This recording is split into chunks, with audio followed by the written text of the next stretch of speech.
Здравствуйте. Мы продолжаем беседы с настоятелем Староладожского Никольского мужского монастыря, игуменом Филаретом. Отец Филарет, здравствуйте. Здравствуйте, Александр. Здравствуйте, дорогие братья и сестры. Очень приятно вновь с вами встретиться. Спасибо вам за приглашение. 8 июля православные верующие почитают святых Петра и Февронию, которые являются покровителями семейного очага. Очень отрадно, что у нас здесь, в Старой Ладоге, есть часовня, которая названа именем этих святых. И вот с этой часовней связана одна очень интересная история, которую нам рассказал Алексей Петрович Ильичев из Волхова. И вот о чем он нам пишет. В начале 2000-х годов к настоятелю храма Иоанна Предтечи, отцу Евстафию, обратилась семейная пара из Москвы. Лето они проводили в Старой Ладоге на даче. Проблема в том, что долгие годы они не могли зачать второго ребенка.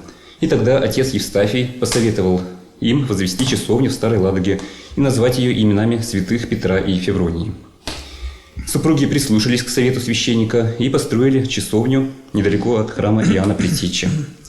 Спустя небольшое количество времени у них родился замечательный сын, которого назвали Тимофей. Вот такая вот интересная история. И отец Филарет, как вы считаете, правильно ли они поступили, супруги, что прислушались к совету священника? Я с этой историей знаком, более того, я знаком с этой семьей. И в нашем монастыре, к счастью, есть частица мощей святых Петра и Февронии, и мы в День памяти обязательно посетим эту часовню. Более того, для того, чтобы все желающие, кто придет в этот день в этот домовый храм, помолиться о семейном благополучии, мы также туда из монастыря доставим частицу, которая хранится в нашей обители. Мы совершим там акафистное пение. Поэтому чудеса, конечно, они бывают. На то оно и чудо, что совершается часто необъяснимым образом. И мы в истории христианской церкви, святоотеческой истории, преданий очень часто видим такие моменты, когда люди что-то просят, обращаются к Господу Богу, просят от своего сердца.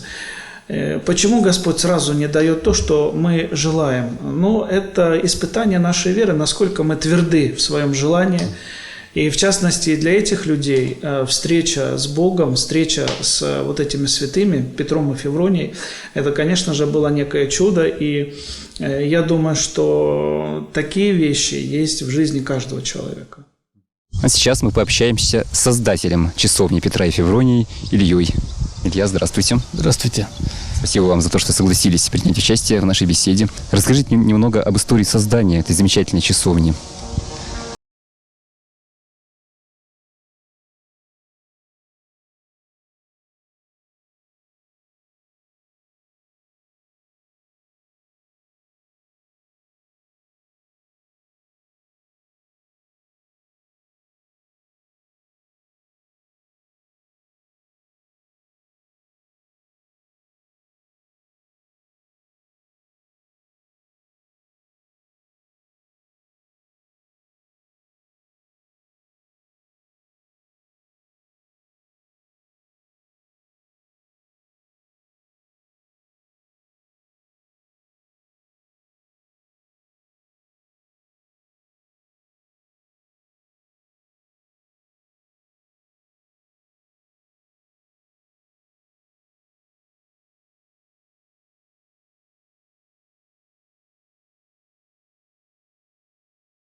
Вот. Из других мест приезжают, служатся молебен с акафистом, совершается небольшой крестный ход, иногда на источник Святой Параскевы или вокруг дома с окроплением святой водой. Значит, для вас святые Петр и Феврония сыграли особую роль в вашей жизни. Да, несомненно. И они продолжают помогать, конечно, я думаю, благодаря их молитвам у нас семья держится. 3 деток, слава Богу, все живы-здоровы. Уже 2, внук и внучка уже родились. И есть еще маленькая дочка, которой 10 лет всего исполнилось. Пожелайте что-нибудь телезрителям в преддверии этого замечательного праздника. Я желаю любить друг друга, быть верными в семье и помнить, что семья – это не развлечение, а большой труд и жертва каждого супруга по отношению друг к другу, к детям. И только через это строится счастливая семья. Жизнь пройти, не поле перейти. Поэтому желаю вам терпения, прежде всего. Терпения в любви, терпения в созидании семьи. Спасибо вам огромное. Как я уже сказал в начале передачи, святые Петр и Феврония являются покровителями семейного очага, любви и верности. Поэтому не случайно в России именно в этот день, 8 июля, отмечается праздник, это День семьи, любви и верности. От наших зрителей продолжают поступать вопросы. И давайте начнем с тех, которые как раз относятся к теме семьи. Николай из Ярославля пишет. Мне 53 года. Моя жена младше меня на 21 год. Мы счастливы в браке, у нас прекрасные отношения и замечательные дети. Однако все это время, что мы живем вместе, а в браке мы 12 лет, ощущаем на себе косые взгляды прохожих, знакомые нас осуждают за разницу в возрасте. Скажите, батюшка, почему люди так реагируют? Что плохого в том, что у нас с женой разница в возрасте? Ведь и в Библии немало таких примеров. Да и, как гласит народная мудрость, любви все возрасты покорны. И тем более мы с женой любим друг друга и души не чаем друг в друге. Самое главное – не обращать внимания на других, а жить по совести, совершая заповеди.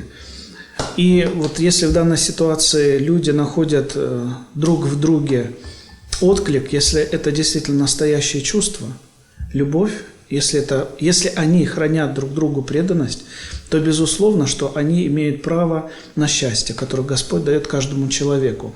Есть примеры, когда разница в возрасте бывает, хорошей, но и бывают случаи, когда эта разница является неким убийством чувств в человеке, потому что люди взрослеют, люди меняются интересы и прочее.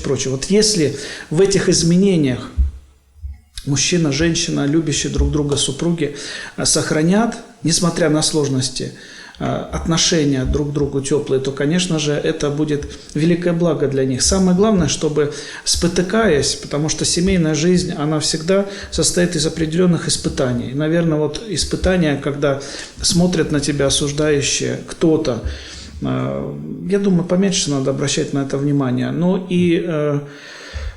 Хотел бы телезрителям также обратиться и сказать, вроде монах, а говорит о семейных ценностях, но вы должны понимать, что монахи, они тоже рождаются в семьях, что это рождение ребенка всегда является плодом любви двух любящих друг друга сердец и людей. Поэтому, конечно же, и так же, как я воспитывался в семье, видел отношения своих родителей и могу как-то оценивать те или иные жизненные ситуации. Плюс само служение священника, оно сопряжено с общением людей, которые также приходят часто с семейными проблемами, спрашивают какие-то вопросы, касающиеся их таких домашних очагов. Поэтому, конечно, если между этими людьми, у которых есть разница в возрасте, если они чувствуют гармонию друг в друге, то пускай они живут, радуются, благодарят Бога, что Господь их нашел. Так бы ответил на этот вопрос. Непростой вопрос, но... Спасибо. Следующий вопрос. Обращается Эдуард из Москвы.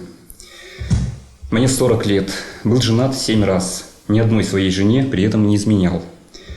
Прожил с одной 2 года, с другой 3 года, и так к 40 годам сменил 7 жен. Сейчас снова развелся. Не получается никак создать семью Скажите, как мне уже остановиться и найти ту, с которой буду жить вместе всю жизнь? Сложно отвечать, потому что какой-то идеал вот в моей душе, и, наверное, у многих людей, он все-таки сводится к тому, что любовь – это один раз и навсегда. Любимый человек – это всегда один раз и на всю жизнь. И в семье тоже. Вот я смотрю по своим родителям, никого не искали, жили вместе, пока Господь не разлучил их, да, пока отец не ушел в мир иной, а потом не ушла моя родительница, моя мама. Я не знаю, что ему посоветовать. Может быть, правда, где-то остановиться и попросить у Господа помощи и уразумления, потому что хорошо это или нехорошо, не могу давать оценку, но думаю, что вот лучше, когда в жизни встречается один единственный, и это идеал, к которому люди должны стремиться. Может быть, взять паузу небольшую, чтобы подумать? Мы такие вопросы не регламентируем, потому что посмотрите даже на церковные каноны, на церковное право. Можно венчать один раз, второй раз венчаются люди, да, когда создают семью, да. А больше 3 уже венчание не совершается. То есть это тоже некие есть ограничения для человека, что можно иметь и 20 жен, а смысл жизни какой тогда в человеке будет? Поэтому, не знаю, может обратиться к священнику, более опытному, духовному, и задать этот вопрос, поехать в какой-то монастырь, посоветоваться, что скажет духовник, допустим, той или иной обители. Можно так поступить. Спасибо. Дальше интересный вопрос. Обращается Кирилл из Московской области. Уважаемый отец Филарет, окружающие говорят, что у меня неправильные взгляды на жизнь. Дело в том, что я не живу по стереотипам и общепринятым правилам. Я живу в свое удовольствие. Работаю фрилансером, то есть в свободном графике. Каждый день для меня это праздник. Я езжу на мотоцикле, прыгаю с парашюта, много путешествую и так далее. Детей у меня нет, забот тоже. Я выбрал такую жизнь сознательно, при этом плохого никому не делаю. И вообще отношусь к жизни как к игре. Даже к неприятным событиям отношусь с юмором. Скажите, можно ли так жить? Каждый человек выбирает свой образ жизни. Допустим, есть люди, которые не представляют себе такое, когда жить беззаботно, не оказывая помощь, поддержку своим близким и друзьям, не создавая семью, воспитывая детей. Когда человек вкладывает все в свой домашний очаг, раз мы сегодня говорим о святых покровителях семейного очага, то, конечно, мы все-таки вот в такой нашей христианской православной традиции имеем определенные приоритеты в своей жизни, что мы не просто должны прожить эту жизнь вот так вот вольготно, не заботясь вообще ни о чем, не прилагая никаких усилий для своего совершенствования.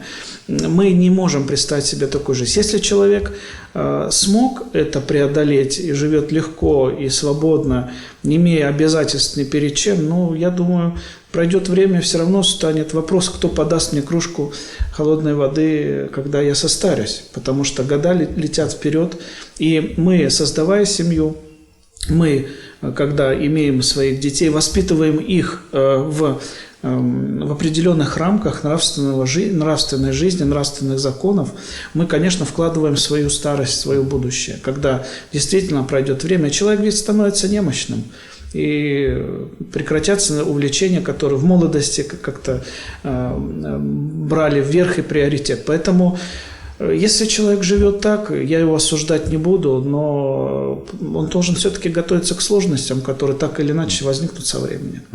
Вот есть семейные пары, у которых нет детей по каким-то медицинским показателям. Такие люди, они в любом случае или берут на воспитание кого-то, у них есть близкие родственники, которым они так или иначе будут нужны. Каждая жизнь индивидуальна, каждая жизненная судьба, она неповторима. И, конечно же, нельзя одним рецептом исцелить всех и привести, да, вот, к благу и счастью.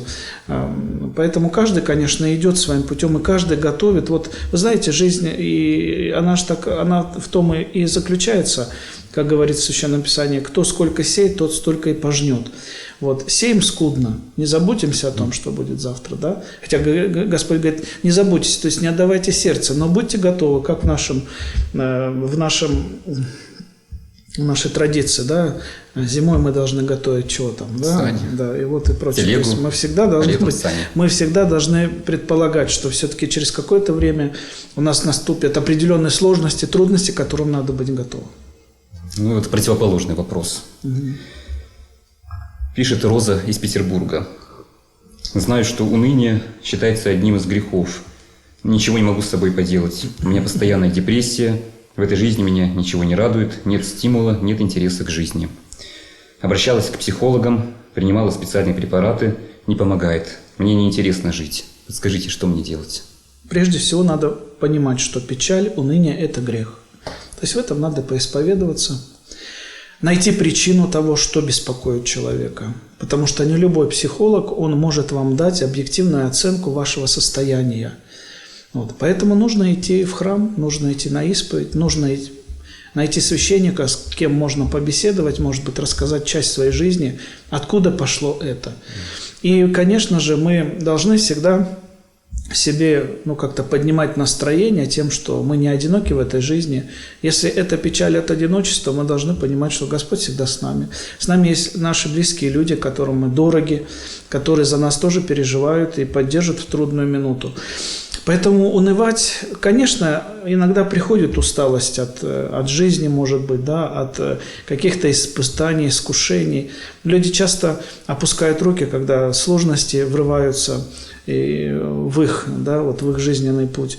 Но я считаю и думаю, что всегда надо находить какие-то радостные страницы нашей жизни, что мы дышим, что Господь нам дает прекрасную погоду, что Господь дает нам вообще двигаться. Я всегда говорю, пойдите, пожалуйста, в дом или приют, где живут люди, у которых есть сложности с передвижением, инвалиды. Посмотрите, как они живут. И вы увидите, что Господь вам дал возможность 2 руки, 2 ноги ходить и радоваться. То, что не могут делать часто другие. Поэтому не надо унывать, надо избавляться от этого чувства. Избавляться не препаратами, хотя, конечно, лекарства необходимы в каких-то моментах, но все-таки учиться самостоятельно преодолевать. В этом и есть смысл христианского добродетеля, доброй жизни, христианской жизни, преодолевать в себе вот эти вот негативные стороны. Еще раз хочу сказать, что это грех, поэтому как с любым грехом мы боремся, с этим тоже надо бороться. Может, нужно проследить, с какого момента началось это, и дальше уже Конечно, разбираться. безусловно. Дальше обращается молодой человек из Калининграда. Мне 16 лет. В детстве, когда я проводил время на даче у бабушки, я коллекционировал бабочек. Ловил их с очком, сушил и вклеивал в альбом. Тогда я считал это развлечением. Сейчас понимаю, что убивал бабочек ради забавы, и меня мучает совесть. Скажите, как можно исправить мою ошибку? Когда люди живут от труда своих рук, это одно. Допустим, если взять наших предков, охотников, которые не только возделывали землю, но должны были ходить на охоту, чтобы прокормить свои семьи. Это не возбранялось. Сегодня мы живем совершенно в иное время, когда человек может все необходимое для жизни приобрести в магазине, и ему нет необходимости идти убивать в лес какую-то живность. Да? То есть приоритет, если это необходимость для пропитания, это одно. А если это, вот где начинается нравственная ответственность за поступок любого человека, когда начинают убивать ради чего? Забавы, ради получения какого-то удовлетворения. Или это касается охотников, или это касается рыболовов и прочее, прочее. То есть, да, вот здесь мы видим, что ответственность за поступок человека вступает тогда, когда мы нарушаем некий закон Божьей любви. Даже почему мы не убиваем животных, да, сверх меры? ради того, чтобы сохранялся этот мир, и мы с благодарностью относились к тому, что Бог дает человеку. Поэтому, конечно, уже ничего не исправишь, но я думаю, что, чтобы успокоить совесть, надо также, опять же, призываю пойти на исповедь к священнику и покаяться даже в грехах своей юности, да. Любой поступок, он обязательно остается с человеком. Поэтому давность не стирает то, что когда-то мы совершили какое-то неправильное деяние или мы поступили по злобе своей. Да? Поэтому идите на исповедь. Вот сейчас лето, вот многие люди убивают комаров и мух, которые мешают спать. Вот. А как с этим быть? Но не надо путать одно с другим. Потому что комар – это одно, а живое существо – это совершенно другое. Вот. И даже вы не представляете, сколько мы идем по дороге в лесу, и сколько мы, значит, давим насекомых под своей ногой. Поэтому здесь нужно с разумом подходить. Но в этом греха нету? В этом греха, наверное, нет. Хотя есть такие семьи, я знаю их, когда в дом забежал паучок, на глазах у детей что родители могли сделать? Могли убить этого паучка. Они взяли, вынесли его в траву. То есть здесь тоже назидание для ребенка. Не всякое существо живое подвержено с нашей стороны вот такому вот отношению. А что комары, мухи и все остальное, конечно, те, которые наносят нам, наверное, вред. Потому что та же бабочка, она ничего вам не сделает, пока вы ее не уничтожите. Да?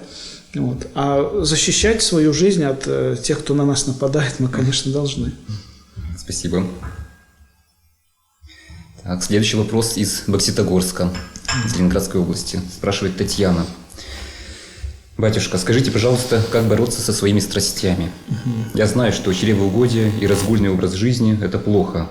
Я могу держаться какое-то время, но потом срываюсь и начинаю объедаться, гулять по кабакам и так далее. Затем понимаю, что это нехорошо, и снова держусь. А потом наступает определенный момент, и я срываюсь. Как мне быть? Как себя остановить? В святоотеческом предании есть такое понятие. Даже возьмите Священное Писание. У Господа Иисуса Христа подошли и спросили, сколько прощать мне брату, который согрешил против меня. Да? Господь говорит, что 7 умножить на 7. И это еще не все. То есть Господь научает нас прощать друг друга, независимо, сколько раз мы ошибаемся или спотыкаемся по отношению к нашим близким. Что касается этого вопроса, то эти поступки касаются лично человека. И они наносят вред самому человеку, потому что любой грех – это разрушение личности изнутри. Человек должен просто встрепенуться и сказать, а что мне это дает? Лишние болезни, лишние сложности, одиночество и прочее, прочее, то здесь надо тоже расставить приоритеты. А бороться с грехами мы все должны, обязаны.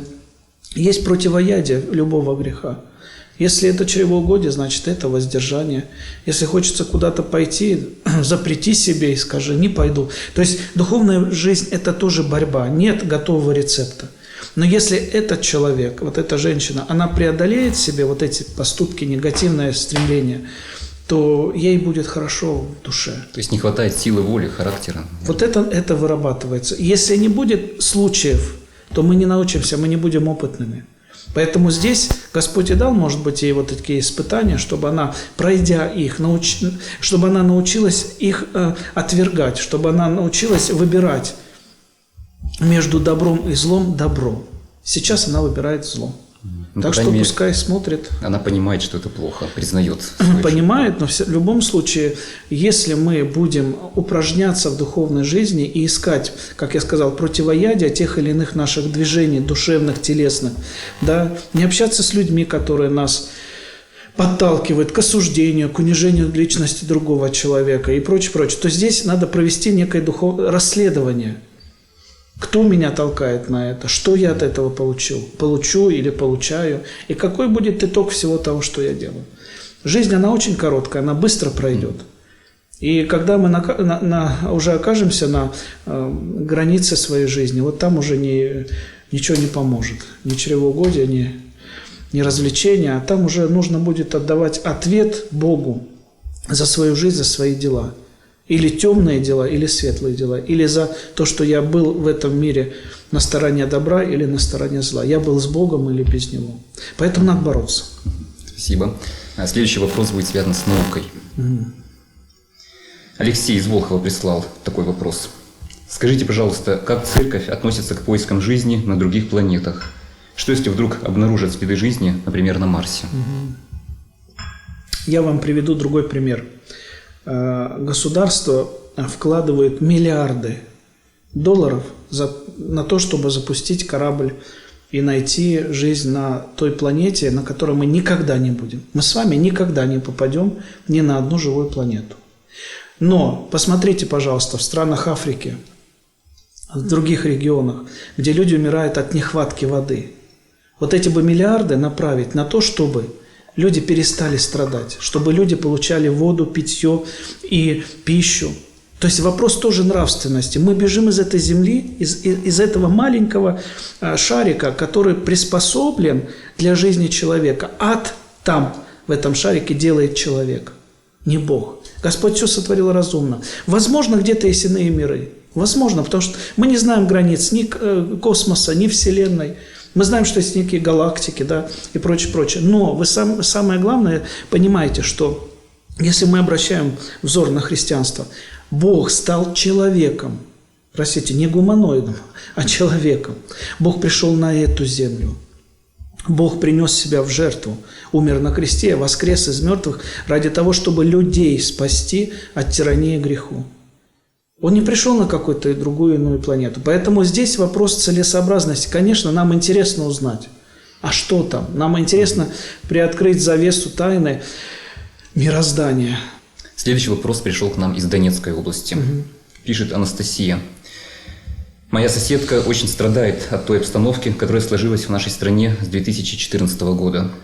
Работы нет, квартиру оплачивать нечем, кругом разруха. Она в полном отчаянии от всего этого. Родственники ее приглашали переехать жить в Петербург, где ей предложили жилье и работу.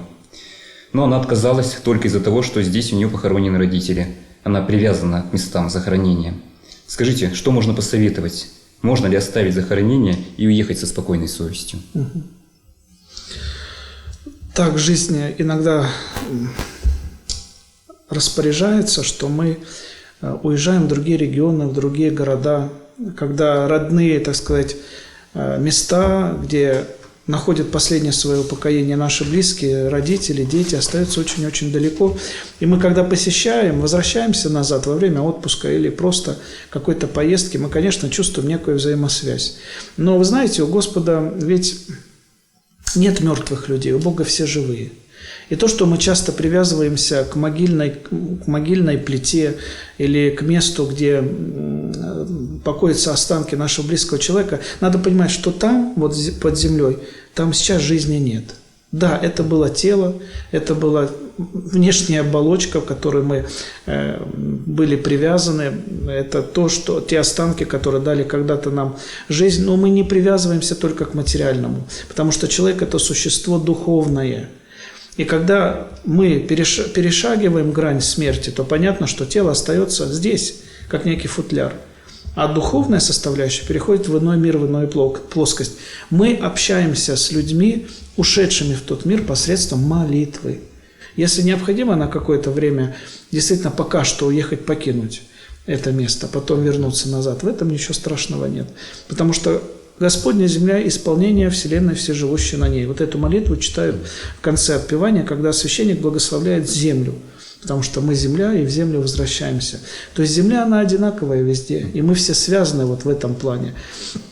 Поэтому привязываться к чему-то сильно, это тоже является неким грехом все-таки. Да? Мы не должны иметь таких привязанностей. А внутреннее общение с умершим человеком – это, конечно же, молитва. В храме, дома вы всегда будете не одиноки, если будете вспоминать своих близких. Ну и в конце нашей программы по традиции я вас попрошу обратиться к нашим телезрителям. Дорогие братья и сестры, пускай Господь дает каждому из нас мужество, терпение, силы идти по жизни, нести свои жизненные кресты, а также совершенствоваться, к чему призван каждый из нас. Храни вас Господь. Отец Филарет, огромное вам спасибо за интересную встречу. А я напомню, вы смотрели передачу «Беседы у камина». Дорогие друзья, если у вас есть вопросы, присылайте их, пожалуйста, игумену через сайт Староладожского Никольского мужского монастыря или страничку Волхов ТВ. На сегодня это все. Всего доброго и до встречи.